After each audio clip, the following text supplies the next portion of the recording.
18ஆம் படி கருப்பரே போற்றி, பகைவரை நடுங்கச் செய்பவனே போற்றி, நல்லதே நினை, நல்லது மட்டுமே நினை. கருப்பசாமி பிள்ளைகளுக்கு இந்த அப்பனின் அன்பும் பாதுகாப்பும் என்றுமே 100% முழுமையாக இருக்கும். என் அன்பு குழந்தையே, நீ எதற்காகவும் கவலை கொள்ளாதே. இன்னும் சற்று நேரம்தான். உன்னை கண்ணீர் சிந்த வைத்தவர்கள் உன் காலடியிலே வந்து மண்டியிட போகின்றார்கள். என் தங்கமே, அவர்களுக்கான தண்டனையை கொடுக்க நான் புறப்பட்டு விட்டேன். இனி உன் வாழ்க்கையில் எல்லாம் உனக்கு நல்லதாக மட்டுமே நடக்கப் போகின்றது. இதுவரை நீ கண்ணீர் சிந்திய நாட்கள் எல்லாம் மறைந்து இனி உன் வாழ்க்கையில் மகிழ்ச்சியும் சந்தோஷமும் நிறைந்து இருக்கப் போகின்றது. என் தங்கமே, உன் தாயானவள் இவை அனைத்தையும் செய்து முடிப்பேன் என்ற நம்பிக்கை என் மீது இருந்தால் மட்டும் நீ இதை கேள். என் அன்பு குழந்தையே, இன்று நீ மனமுடைந்து கண்ணீர் சிந்துகின்ற நிலைக்கு இருந்து கொண்டிருக்கிறாய். உன்னை இந்த நிலைக்கு ஆளாக்கியவர்களுக்கு தண்டனையை இந்த தாயானவள் கொடுப்பதற்காக சென்றிருந்தேன். எனக்கு முன்பாகவே இன்னொருவர் அவர்களுக்கு தண்டனையை கொடுத்து விட்டார். என் தங்கமே, அவர்கள் கொடுத்த தண்டனையை இவர்களால் இனி ஒரு நாளும் வாழ்க்கை முழுவதும் மீண்டு வர முடியாத அளவிற்கு கொடுமையானது. இவர்களால் இதை ஒரு நாளும் மறக்கவும் முடியாது. தான் செய்த தவறை நினைத்து நினைத்து எப்பொழுதுமே மனவேதனையில் இருந்து கொண்டே இருக்கின்ற அளவிற்கு அவர்களுக்கு சோதனைகள் வந்திருக்கின்றது. அப்படி என்ன சோதனைகள் இவர்கள் சந்தித்து இருப்பார்கள் என்றுதானே என் பிள்ளை நினைக்கிறாய்? என் தங்கமே, நிச்சயமாக அவர்கள் சந்தித்த சோதனை என்னவென்று உனக்கு சொல்கிறேன். அது மட்டும் அல்லாமல் உன்னை கண்ணீர் சிந்த வைத்தவர்கள் யார் என்றும் எதற்காக உன்னை கண்ணீர் சிந்த வைத்தார்கள் என்றும் உனக்கு நான் தெளிவாக சொல்லும் பொழுது நிச்சயமாக இந்த தாயானவள் இன்று உனக்கு கொண்டு வந்த செய்தி என்னவென்பதை நீ புரிந்து கொள்வாய். என் தங்கமே, பொதுவாகவே இங்கு சிலர் மனம் எப்படி தெரியுமா இருந்து கொண்டிருக்கிறது?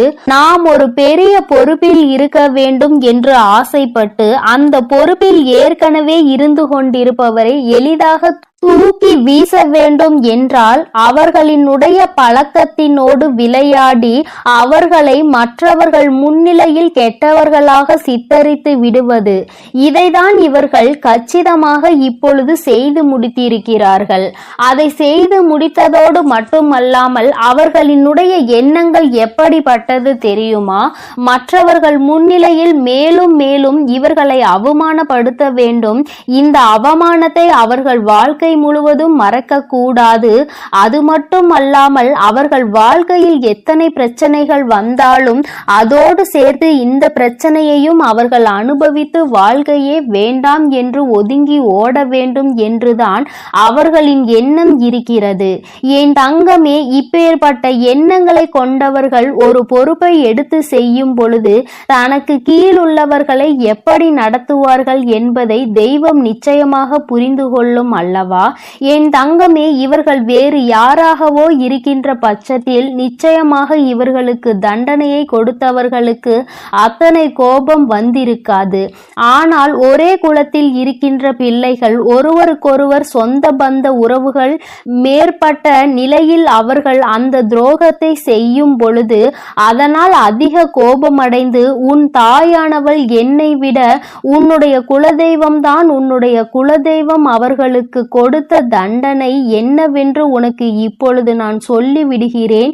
என் தங்கமே, உன்னுடைய குலத்தில் இருந்து கொண்டே அவர்கள் செய்த வேலையை உன்னால் நிம்மதியாக குலதெய்வத்தின் கோயிலுக்கு கூட செல்ல முடியவில்லை.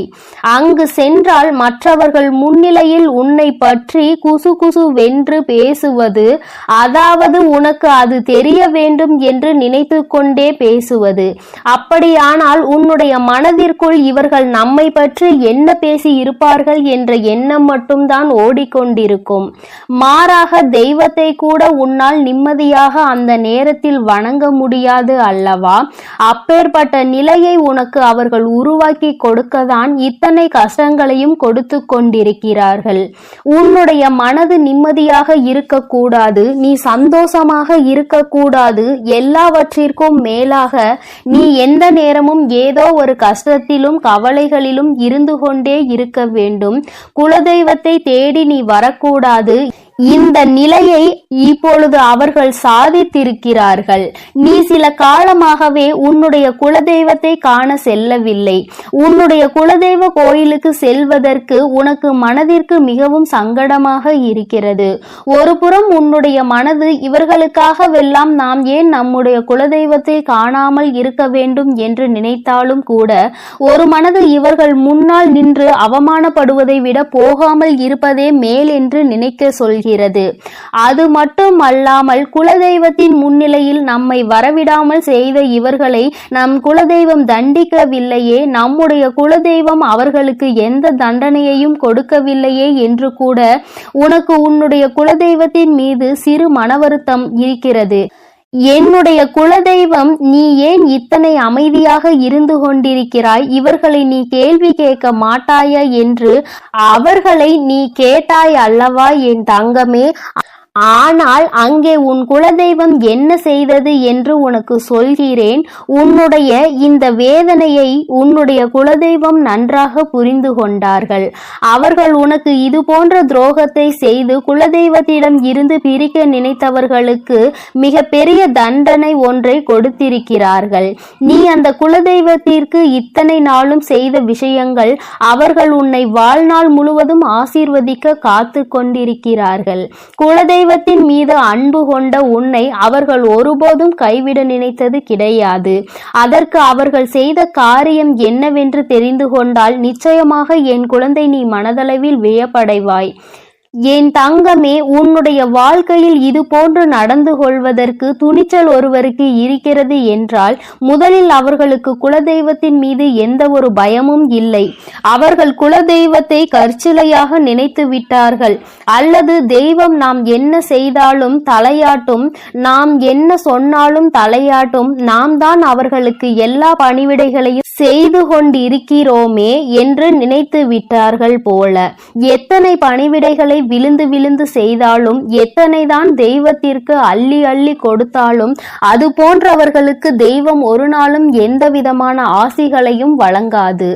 மாறாக உண்மையான அன்பும் உண்மையான பக்தியும் சுற்றி உள்ளவர்களின் மனதை வேதனைப்படுத்தாமல் இருப்பது. இது போன்றெல்லாம் யார் நடந்து கொள்கிறார்களோ அவர்களிடத்தில் மட்டும்தான் தெய்வம் அன்பாக இருக்கும் என்பதை புரிந்து கொள்ளவில்லை. அவர்கள் செய்த காரியத்தினால் இன்று உன் குலதெய்வம் நீ அடைந்த அத்தனை வேதனைகளையும் சேர்த்து வைத்து அவர்களுக்கு தண்டனையாக கொடுத்து விட்டார்கள். அவர்கள் கொடுத்த தண்டனை என்ன தெரியுமா? நீ என்னதான் எனக்கு எத்தனை காரியங்களை செய்தாலும் நான் ஒருபொழுதும் உனக்கு ஆசிகளை வழங்கப் போவது கிடையாது. நீ செய்த பாவம் உன்னை மட்டும் அல்ல, உன்னுடைய சந்ததிகளையும் சேர்த்துதான் பாதிக்க போகிறது. என்னுடைய சன்னதியில் ஒருவருக்கு மிகப்பெரிய பிரச்சனைகளை உண்டு பண்ணி விட்டாய். இதனால் உருவாக போகும் மிகப்பெரிய பிரச்சனையை நீ மறந்து விட்டாய். பெற்றோர்கள் செய்கின்ற பாவம் குழந்தைகளை பாதிக்கும் என்பதை உணராமல் நீ செய்த இந்த தவறினால் நாளை உன்னுடைய குலமே தலைக்காமல் போவதற்கும் நிறைய வாய்ப்புகள் இருக்கிறது. அதனால் இனிமேலாவது இந்த தவறை திருத்திக் கொண்டு மற்றவர்களுக்கு எல்லா உதவிகளையும் செய்து கொடுக்க வேண்டும். குலதெய்வத்தை நம்பி வருபவர்களின் மனதை ஒரு நாளும் காயப்படுத்த கூடாது. தான் பெரியவர் என்கின்ற எந்த ஒரு மனப்போக்கையும் யாரிடத்திலும் வெளிப்படுத்த கூடாது. அப்படி வெளிப்படுத்துகின்ற பட்சத்தில் இனி உன் வாழ்க்கை, உன்னுடைய குடும்பம் நிச்சயமாக அனுபவிக்க போகின்ற வேதனைகளை கண்டு நீ துடிக்கத்தான் போகிறாய். யாரிடம் விளையாடுகிறோம் என்ற எண்ணம் சற்று மனதில் இருக்க வேண்டும். உன்னுடைய குலத்தை காக்கின்ற என்னிடத்திலேயே உன்னுடைய பாகுபாடுகளை உருவாக்கி கொண்டிருக்கிறாய். யார் பெரியவர் யார் சிறியவர் என்கின்ற பாகுபாட்டை தெய்வத்தின் முன்னாலேயே உருவாக்கி கொடுக்கின்ற தைரியம் உனக்கு இருக்கிறது என்றால் நிச்சயமாக இனி உன் வாழ்க்கை என் கையில் என்பதை மறந்துவிடக் கூடாது என்று உன்னுடைய குலதெய்வம் அவர்களுக்கு மிகப்பெரிய எச்சரிக்கையினை கொடுத்து விட்டார்கள். இந்த எச்சரிக்கையிலும் அவர்கள் திருந்தவில்லை என்றால் அடுத்தது தண்டனையை நிறைவேற்றுவதாகவும் உன்னுடைய குலதெய்வம் முடிவெடுத்து இருக்கிறார்கள். என் தங்கமே, இனிமேலாவது இது போன்ற மனிதர்களை கண்டு நீ மனதில் எந்த விதமான தயக்கமும் கொள்ளாமல் உன்னுடைய குலதெய்வத்தை வணங்குவதற்கு நீ எப்பொழுதுமே சென்று கொண்டே இருக்க வேண்டும். ஏனென்றால் உன்னுடைய குலதெய்வம் உன் மீது அத்தனை அன்பினை வைத்திருக்கிறார்கள். உன் வராகி தாயானவள் உனக்கு சோதனைகளை கொடுப்பவர்களை அத்தனை எளிதாக விட்டுவிட மாட்டேன் என்பதை புரிந்து கொண்டு அவரவர்களுக்கான நேரம் வரும்பொழுது அந்த தண்டனையை அவரவர்கள் அனுபவிப்பார்கள் என்பதனை நீ உணர்ந்தால் போதும். எப்பொழுதுமே என் பிள்ளை நீ சந்தோஷமாக இருக்க வேண்டும். என் அன்பு குழந்தைக்கு இந்த வராகியினுடைய ஆசீர்வாதங்களும் உன் குலதெய்வத்தினுடைய அரவணைப்பும் எப்பொழுதும் முழுமையாக கிடைக்கும். என் தங்கமே, அதனால் நீ எதை நினைத்தும் கலங்காதே, எதற்காகவும் வருந்தாதே. நீ நல்லதையே நினை, உன் வாழ்வில் நல்லது மட்டுமே நடக்கும். என் அன்பு குழந்தையே, இந்த நல்ல தினத்தில் உனக்கான ஒரு முக்கியமான செய்தியோடு தான் அம்மா உன்னை காண வந்திருக்கிறேன். என் அன்பு குழந்தையே, உன் கண்ணீரை கண்டு சிரித்தவர்களுக்கு பதில் சொல்லும் நேரம் இந்த வராகிக்கு இப்பொழுது வந்துவிட்டது. என் குழந்தையே, நான் இப்பொழுதும் உன்னுடைய குலதெய்வத்தின் வாக்கை அல்லவா சுமந்து கொண்டு வந்திருக்கிறேன். என் குழந்தையே, உன் குலதெய்வமானது உன்னை காக்கின்ற தெய்வம். உனக்கு என்ன வேண்டுமானாலும் நிறைவேற்றி தரும் தெய்வம். உன்னை ஆபத்தில் இருந்து காக்கும் தெய்வம். எந்த எதிரியானாலும் உன் குலதெய்வத்தை தாண்டிதான் உன்னை தொட முடியும். அத்தகைய குலதெய்வத்தின் வாக்கினை உன் வராகி அம்மா நான் உனக்கு தருகிறேன். என் அன்பு பிள்ளையே, இந்த தெய்வத்தின் வாக்கினை தவிர்த்து விடாதே. என் பிள்ளையே, உன்னை கண்ணீர் சிந்த வைத்தவர்கள் இன்று அங்கே அவர்கள் கண்களில் கண்ணீர் சிந்தும் நேரம் நெருங்கிவிட்டது. நீ அவர்கள் உன்னை காயப்படுத்திவிட்டு அங்கே சந்தோஷமாக இருந்து கொண்டிருக்கிறார்கள் என்று வருத்தத்தில் ஆழ்ந்திருக்கின்றாய். என் குழந்தையே, நீ உன்னுடைய வாழ்க்கையில் நீ செய்த பல புண்ணிய காரியங்களும் இன்று நிச்சயமாக உனக்கு பல பரிசுகளை, பழைய எதிர்பார்ப்புகளை பூர்த்தி செய்து தரப்போகிறது. அங்கே உன்னை கண்ணீர் சிந்த வைத்தவர்கள் வாழ்க்கையில் தாழ்ந்து கொண்டேதான் செல்கின்றார்கள். நீ எந்த தவறுமே செய்யாத சூழ்நிலையில் உன்னை அங்கே கண்ணீர் விட வைத்தவர்கள் மட்டும் தண்டனை அனுபவிக்காமல் போய்விடுவார்களா என்ன? என் தங்கமே, உன் குலதெய்வமானவள் அவர்களை நல்வழியில் திருத்தி கொண்டு வர முயற்சி செய்ய போகிறேன். அப்படியும் அவர்கள் திருந்தவில்லை என்றால் அதற்கான தண்டனையை அவர்கள் அனுபவிப்பார்கள். என் குழந்தையை அவர்கள் சீண்டி பார்த்து விட்டார்கள். இனிமேல் அதனை பார்த்துவிட்டு அவர்களுக்கு தண்டனை வழங்காமல் இருக்க மாட்டேன். உனக்கு கஷ்டங்கள் வருவது சில சமயங்களில் உன்னை சுற்றி இருப்பவர்கள் எப்படிப்பட்டவர்கள் என்பதை உனக்கு உணர்த்துவதற்காகத்தான். என் குழந்தை, நீ உன்னை சுற்றி இருப்பவர்கள் எல்லாம் கண்மூடித்தனமாக நல்லவர்கள் என்று நம்பிக்கொண்டிருக்கிறாய். உனக்கு கஷ்டம் என்ற ஒன்று வரும்போதுதான் தெரியும் யாரால் உனக்கு உதவி செய்கிறார்கள், யாரெல்லாம் ஒதுங்கி நின்று உன் கஷ்டத்தை பார்த்து சந்தோஷப்படுகிறார்கள் என்பது. நீ அப்போதுதான் உணர்ந்து கொள்வாய். அவர்கள் என்ன வேண்டுமானாலும் செய்துவிட்டு போகட்டும். எந்த அளவிற்கு உனக்கு அவர்கள் தீமை செய்கிறார்களோ அதற்கேற்ற பலனை அவர்கள் அனுபவிப்பார்கள். என் குழந்தை, நீ அவர்கள் எத்தனை தீமைகளை உனக்கு செய்தாலும் நீ பிறருக்கு நன்மைகளை மட்டும் செய்ய வேண்டும். அப்போதுதான் உன்னுடைய இதயமானது தூய்மையாக இருக்கும். தூய்மையான இதயத்தில்தான் உன் வராகி அம்மாவும் உன் குலதெய்வமும் குடியிருக்க முடியும். அதனை நீ உணர்ந்து உன் உள்ளத்தை எப்பொழுதும் தூய்மையாக வைத்திரு. அங்கேதான் உன் தாயான நான் ஓடோடி வந்து வாசம் செய்வேன். உன்னை கண்ணீர் சிந்த வைத்ததோடு மட்டுமல்லாமல் அங்கே ஒரு ஓரத்தில் ஒதுங்கி நின்று அதனை வேடிக்கை பார்த்து கொண்டிருந்தார்கள். அதனால் நிச்சயமாக என் குழந்தைக்கு இத்தகைய தீங்கினை வைத்தவர்களுக்கு தண்டனை கிடைக்கும். இந்த வராகியானவளை தவிர என் குழந்தைக்கு வேறு யாரும் இல்லை. என் குழந்தை என்னிடம் வந்து துன்பங்களை நீ துடைத்துவிடு தாயே என்று இரு கரங்களை கும்பிட்டு என்னிடம் வந்து வேண்டிய குழந்தை.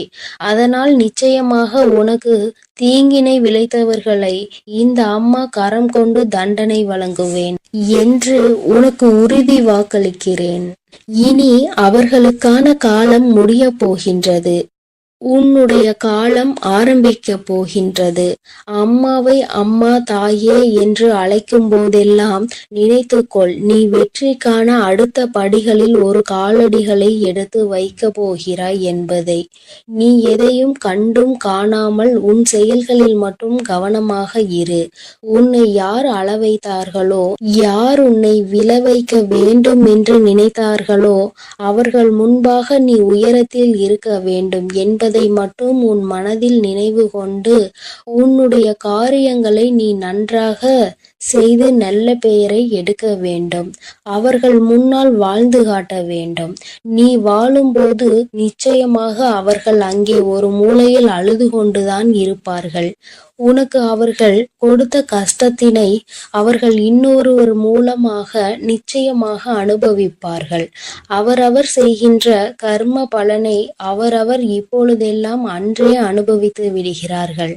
அதற்காக அவர்கள் நீண்ட காலம் காத்திருக்க வேண்டிய அவசியமில்லை. என் தங்கமே, நீ அங்கே பிறர் மீது உண்மையான அன்பினை காட்டுவதற்கு பரிசாக பல அவமானங்களை சந்தித்து விட்டாய். நீ ஒவ்வொரு முறை உனக்கு அவமானம் ஏற்படும் போதும் உங்கள் மேல் நான் வைத்திருக்கும் உண்மையான அன்பிற்கு எனக்கு கிடைத்த பரிசு இந்த அவமானம் மட்டும்தான் என்று நீ நினைக்கின்றாய். இது உன்னுடைய அன்பினை புரிந்து கொள்ளாமல் அவர்கள் செய்கின்ற மிகப்பெரிய பாவமாகும். இனி அவர்களை எல்லாம் உன் அன்பின் வலிமை என்ன என்பதை உணர வைத்து உன்னை தேடி நிச்சயமாக இந்த அம்மா வர வைக்கப் போகிறேன். என் குழந்தையே, நீ ஒன்றை நன்றாக புரிந்து கொள். இந்த உலகத்தில் யாருக்கும் எதுவும் நிலையானது கிடையாது. ஒவ்வொரு சோகமும் ஒவ்வொரு துன்பமும் வாழ்க்கையில் பலருக்கு பல பாடங்களை கற்றுத்தந்து கொண்டுதான் இருக்கிறது. அதனால் உனக்கு மட்டும்தான் துன்பம் வருகிறதே, மற்றவர்கள் நன்றாக இருக்கின்றார்கள் என்பதனை நீ ஒருபோதும் எண்ணிக்கொண்டு உன்னை நீயே வருத்தி கொள்ளாதே. உன்னை அவர்கள் ஏமாற்றினாலும், உன்னை அவர்கள் கண்ணீர் சிந்த வைத்தாலும், நீ ஒரு காலமும் அவர்களுக்கு அவர்கள் செய்ததை திருப்பி செய்து விடாதே. அது உன்னுடைய பாவத்தை தான் கூட்டி விடுமே தவிர அவர்களுக்கான தண்டனையாக இருக்காது. அதனால் என் தங்கமே, நீ தெரிந்தும் தெரியாமலும் இந்த ஒரு தவறை மட்டும் செய்து விடாதே. எப்பொழுதும் அவர்களை நான் தண்டிப்பேன் என்ற நம்பிக்கையோடு மட்டும் நீ இருந்தால் போதும். உன் குலத்தை காக்கும் தெய்வத்திற்கு உன்னை காப்பதற்கு எவ்வளவு நேரமாகிவிடும். அதனால் என் தங்கமே, நீ பொறுமையோடு இரு. அவர்களை எல்லாம் நான் பார்த்து கொள்கிறேன். உனக்கு துன்பம் வரும் நேரத்தில் நீ உன்னுடைய இஷ்ட தெய்வத்திற்கோ அல்லது உன்னுடைய குலதெய்வ விளக்கினை போட்டு உன் மனதில் இருப்பதையெல்லாம் நீ அவர்களிடம் சொல்லிவிடு. பிறகு என்ன நடத்த வேண்டுமோ அதை அவர்களே பார்த்து கொள்வார்கள். என் தங்கமே, உன் குலதெய்வம் எப்பொழுதும் உன்னை காப்பாற்றி கொண்டுதான் இருக்கிறது. அவர்கள் உன் வீட்டில் இருந்து நடப்பதையெல்லாம் உற்று நோக்கி கொண்டுதான் இருக்கிறார்கள். தகுந்த நேரம் வரும்பொழுது அதற்கான தண்டனையை அவர்கள் தாமதிக்காமல் வழங்கி விடுவார்கள். இந்த சுயநலமான உலகத்தில் உன்னை இப்படி தனியாக தவிக்க விட்டு விட்டார்களே என்று அவர்கள் உன்னை நினைத்து வருந்து கொண்டிருக்கிறார்கள். என் தங்கமே, அதனால் நீ தைரியத்தோடு இரு. உனக்கான வேலைகளை அவர்கள் சிறப்பாக அங்கே செய்து கொண்டிருக்கிறார்கள். உனக்கான நன்மை நிச்சயம் உன் வீடு தேடி வரும். இனி வரும் காலங்களில் எல்லாம் உனக்கான வெற்றியை மட்டுமே நீ அடைய போகிறாய். அதற்கு நீ முழு முயற்சியுடனும் உண்மையான மனதுடனும் உனது செயல்களை மட்டும் நீ செய்து கொண்டே இருந்தால் போதும் தங்கமே. நிச்சயமாக உனக்கு அதில் வெற்றியை அள்ளித்தர நாங்கள் காத்து கொண்டிருக்கிறோம். என் தங்கமே, உன்னுடைய வாழ்க்கையையும் உன்னையும் வழிநடத்தி செல்ல வேண்டியது உன்னுடைய துன்பங்களையும் சோகங்களையும் துயரங்களையும் கவலைகளையும் அழித்து உனக்கு அதை மன மகிழ்ச்சியான வாழ்க்கையாக மாற்றி தர வேண்டியதும் என்னுடைய மற்றும் உன்னுடைய குலதெய்வத்தின் கடமையாக இருக்கிறது. அதனால் அதையெல்லாம் நாங்கள் பார்த்து கொள்கிறோம். நீ எதற்காகவும் கலங்காமல் மன தைரியத்தோடும் மன பலத்தோடும் எங்களை நீ பூஜை செய்து கொண்டே இரு தங்கமே. உனக்கான எல்லாவற்றையும் உன் கரங்களில் கொண்டு வந்து நாங்களே கொடுத்து விடுகிறோம். என் தங்கமே, நல்ல எண்ணங்களை மட்டும் எப்பொழுதும் உன் மனதிற்குள் வைத்துக்கொள். அதுதான் உனக்கு நல்லதை நடத்தி கொடுக்கும். ஏனென்றால் எண்ணம் போல்தான் வாழ்க்கை அமையும். அதனால் உன்னுடைய எண்ணங்களை எப்பொழுதும் தூய்மையாக நீ வைத்து கொள்ள வேண்டும். என் தங்க பிள்ளையே, உனக்கு துரோகத்தை செய்தவர்களை நினைத்து நீ மனம் வருந்தி கொண்டிருக்கின்றாய் அல்லவா? என் தங்கமே, உன்னுடைய வாழ்க்கையில் உனக்கு துரோகங்களை செய்தவர்களை பற்றி நீ சொல்லும் பொழுதெல்லாம் உன் அம்மா எனக்கே இங்கு கண்களில் கண்ணீர் ததும்பியது. என்றால் அவர்கள் எப்படிப்பட்ட துரோகத்தை உனக்கு செய்திருக்கிறார்கள் என்பதை என்னால் புரிந்து கொள்ள முடிகிறது. என் தங்கமே, துரோகத்தை செய்ததோடு மட்டும் அல்லாமல் இன்னமும் அவர்கள் உன்னை பற்றி மற்றவர்களிடத்தில் பேசிக்கொண்டுதான் இருக்கிறார்கள். நீதான் எந்த பிரச்சனையும் வேண்டாம் என்று ஒதுங்கி நின்று கொண்டிருக்கின்றாயே தவிர அவர்கள் இன்னமும் ஒருவரிடத்தில் உன்னை பற்றிய வதந்திகளை பரப்பி கொண்டுதான் இருக்கின்றார்கள் என்பதுதான் நீ அறிந்திராத உண்மை. நீ என்ன நினைக்கின்றாய் தெரியுமா? நாம் எப்படி இருக்கின்றோமோ அது போலதான் அவர்கள் இருந்து கொண்டிருக்கிறார்கள் என்று நீ நினைத்து கொண்டிருக்கின்றாய். ஆனால் உண்மை என்னவென்றால் அவர்கள் மட்டும் அல்ல, அவர்கள் உடன் பிறந்தவர்களும் இந்த வேலையை தான் செய்து கொண்டிருக்கின்றார்கள். மற்றவர்களிடத்தில் சென்று தேவையில்லாத விஷயங்களை பற்றி பேசிக்கொண்டு தேவையில்லாத விஷயங்களில் தலையிட்டு கொண்டும் இருக்கிறார்கள். என் தங்கமே, இந்த துரோகங்களை செய்தவர்களுக்கு தெய்வம் என்ன தண்டனை கொடுக்க போகிறது என்று நீ அதை எதிர்நோக்கி நின்று கொண்டிருக்கின்றாய் அல்லவா? தெய்வம் இவர்களை இப்படியே விட்டு விடுமோ என்று கூட என் குழந்தை மனதில் சந்தேகம் வந்துவிட்டது அல்லவா? என் தங்கமே, உன்னுடைய சந்தேகங்களுக்கு எல்லாம் பதில் தர வேண்டிய கட்டாயம் இப்பொழுது வந்துவிட்டது. உன் அம்மா அதற்கு முன்பாக அவர்களுக்கு தண்டனை கிடைத்து விட்டது என்ற சந்தோஷமான செய்தியை சொல்வதற்காக தான் இன்று உன் தாயானவள் ஓடோடி வந்திருக்கின்றேன். இந்த வராகி எப்பேற்பட்டவள் என்பது உனக்கு நன்கு அறிந்த விஷயம்தானே. உன்னுடைய தாயானவள் அத்தனை சுலபமாக யாரையும் மன்னித்து விட மாட்டாள் என்பதை என் பிள்ளை நீ நன்கு அறிந்த விஷயம்தானே.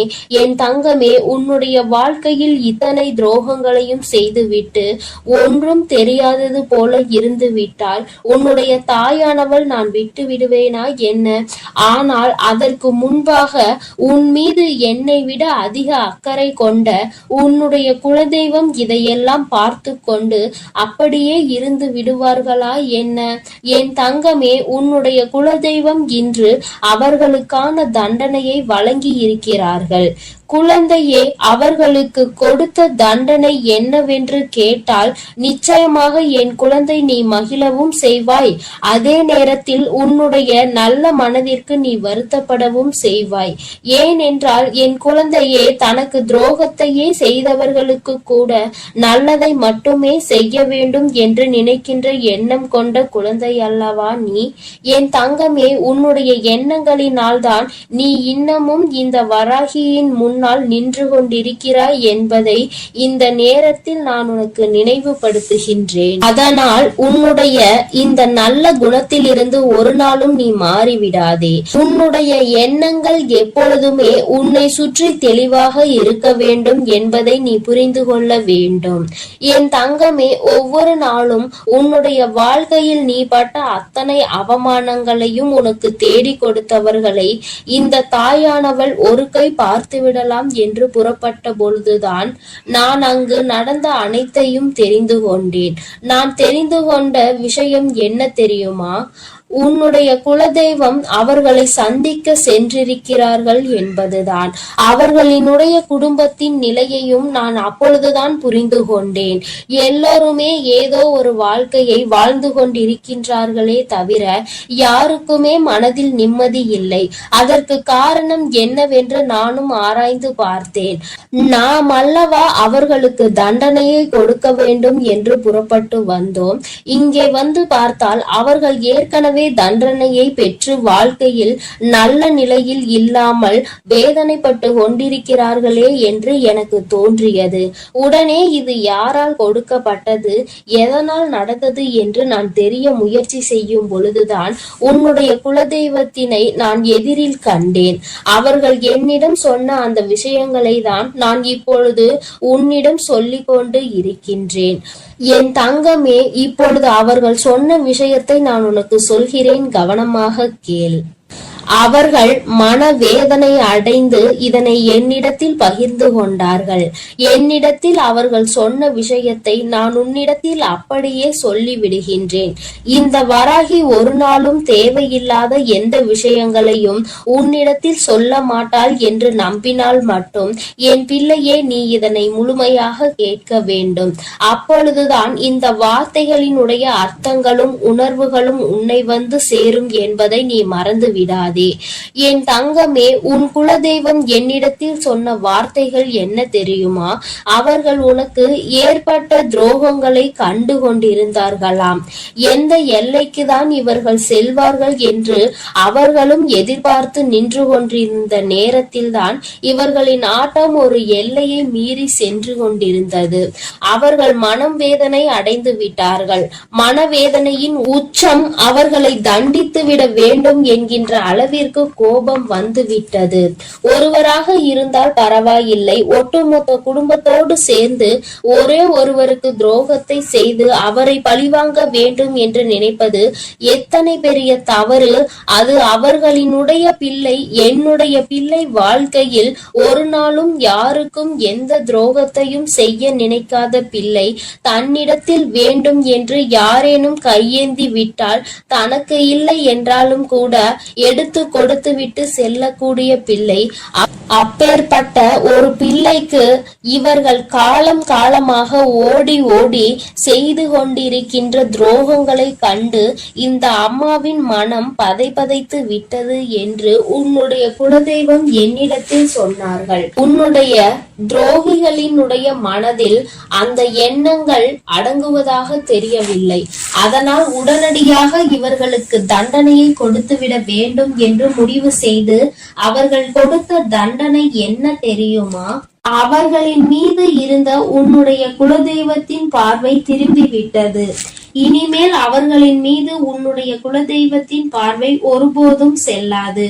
அவர்கள் எப்பொழுதுமே இனி அவர்களினுடைய வேண்டுதலையும் செவி கொடுத்து கேட்க மாட்டார்கள்.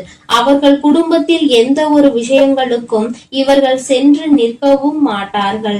அவர்களுக்கு இவர்கள் ஒரு நாளும் எந்த விதமான ஆசைகளையும் எந்த விதமான வேண்டுதல்களையும் நிறைவேற்றி தர மாட்டார்கள். என் தங்கமே, இவர்கள் எந்த விதமான ஆசீர்வாதங்களையும் அவர்களுக்கு வழங்கவும் மாட்டார்கள். இப்பேற்பட்ட ஒரு தண்டனையை அவர்கள் கொடுத்திருக்கிறார்கள். அதாவது அவர்களுக்கு தெரியாத ஒரு விஷயம். கோவிலுக்கு வருவார்கள், தெய்வத்தை வணங்குவார்கள், செல்வார்கள். ஆனால் தெய்வத்தினுடைய அருளும் அன்பும் அவர்களுக்கு கிடைக்கவில்லை என்பதை அவர்கள் ஒரு நாளும் உணரப் போவதில்லை. வெறும் வார்த்தையாக மட்டும்தான் தெய்வத்தை வணங்கி கொண்டிருக்கிறார்கள். உன் குலதெய்வத்தினுடைய அன்பினை இனி ஒரு நாளும் அவர்கள் பெற்றுவிட முடியாது. எந்த ஒரு சூழ்நிலையிலும் ஒரு குலத்தினை காக்கின்ற தெய்வத்தின் முன்னால் சண்டையிடக் கூடாது என்று தெரியாத இந்த பிள்ளைகள் வாழ்க்கையில் இனி நான் எந்த விஷயத்தையும் செய்து கொடுக்க போவது கிடையாது என்று உன்னுடைய குலதெய்வம் மனவேதனை பட்டார்கள். இப்படிப்பட்ட தண்டனையை அவர்களுக்கு கொடுத்து விட்ட பிறகு இனிமேலும் இவர்கள் வாழ்க்கையில் அனுபவிப்பதற்கு என்று வேறு எதுவும் இல்லை. என் தங்கமே, அதனால் உன்னுடைய குலதெய்வம் கொடுத்த தண்டனையை அதிகம் என்பதை நீ புரிந்து கொண்டு உன் அம்மா நான் திரும்பி வந்து விட்டேன். என் தங்கமே, அவர்கள் வாழ்க்கையில் ஒவ்வொரு விதமான கஷ்டங்களையும் அனுபவிக்கிறார்கள். ஒவ்வொரு விதமான சூழ்நிலைகளும் அவர்களை காயப்படுத்தி கஷ்டப்படுத்தி கொண்டுதான் இருக்கிறது. ஆனால் அவர்கள் எதையுமே வெளியில் சொல்வதில்லை. அப்படியே மறைத்து வைத்து வெளியில் சொன்னால் எங்கே நாம் செய்த தவறினால் நமக்கு கடவுள் கொடுத்த தண்டனை என்று சொல்லி விடுவார்களோ என்று நினைத்து சொல்லாமல் இருக்கிறார்கள். மாறாக அவர்கள் ஏன் என்றால் மற்றவர்களை பார்த்து இதே வார்த்தையை சொல்லி இருக்கிறார்கள் அல்லவா. ஒருவருக்கு ஏதேனும் பிரச்சனைகள் வந்துவிட்டால் தெய்வம் தண்டனை கொடுத்து விட்டது என்கின்ற வார்த்தையை எளிதாக பிரயோகித்தார்கள். இன்று அதே வார்த்தை நம் பக்கம் திரும்பும் என்ற பயம் அவர்களுக்கு இருக்கிறது. என் பிள்ளையே, ஒரு விஷயத்தை தெளிவாக புரிந்து கொள்ள வேண்டும். தெய்வம் ஒரு நாளும் தன்னுடைய குழந்தைகளை தண்டிக்காது. அவர்களுக்கு திருந்துவதற்கான வாய்ப்புகளை தான் கொடுப்பார்கள். அதையும் மீறி ஒரு குழந்தைக்கு தெய்வத்திடம் இருந்து தண்டனை கிடைக்கிறது என்றால் அவர்கள் வாழ்வதற்கே தகுதியற்றவர்கள் என்பதை புரிந்து கொள்ள வேண்டும். என் தங்கமே, உனக்கு துரோகத்தை கொடுத்தவர்களுக்கு இத்தனை பெரிய தண்டனை கொடுத்தது உனக்கும் கூட கஷ்டமாக இருக்கலாம். ஆனால் இனி எதுவுமே செய்ய முடியாது. வாய்ப்புகள் கொடுக்கப்பட்டதை பயன்படுத்தாமல் அதை அப்படியே விட்டு விட்டார்கள். இனிமேல் அவர்கள் வாழ்க்கைக்கான பொறுப்பினை அவர்கள்தான் ஏற்றுக்கொள்ள வேண்டும். இனி எதற்குமே தெய்வம் அவர்கள் பக்கம் நின்று அவர்களுக்காக ஒரு நாளும் எந்த ஒரு விஷயத்திற்காகவும் அவர்கள் வாதாட மாட்டார்கள். என் குழந்தையே, நீ மன நிறைவோடு உன்னுடைய குலதெய்வத்தை நீ தைரியமாக வணங்கு. யாரும் உன்னை எதிர்த்து எந்த கேள்வியும் கேட்க முடியாது என்பதை புரிந்து கொள். என் தங்கமே, இன்று இருக்கின்ற சூழ்நிலையில் எப்பொழுதும் உன்னுடைய குலதெய்வம் உன்னோடு நின்று உனக்கு உறுதுணையாக நிற்பார்கள் என்பதை மட்டும் மனதில் வைத்துக் கொண்டு என் பிள்ளை, நீ சந்தோஷமாக உன் வாழ்க்கையை வாழ தொடங்கு. என் அன்பு பிள்ளைக்கு இந்த வராகியினுடைய ஆசீர்வாதங்களும் உன் குலதெய்வத்தினுடைய அன்பும் அருளும் எப்பொழுதும் முழுமையாக கிடைத்து கொண்டே இருக்கும். என் தங்கமே, அதனால் நீ எதற்காகவும் கலங்காதே, எதை நினைத்தும் வருந்தாதே. நீ நல்லதையே நினைத்தால் உன் வாழ்வில் என் அன்பு பிள்ளைக்கு இந்த கருப்பனின் ஆசீர்வாதமும் அன்பும் என்றுமே முழுமையாக இருக்கும். வேண்டும் வரம் தருபவனே போற்றி, வேட்டை பிரியனே போற்றி போற்றி.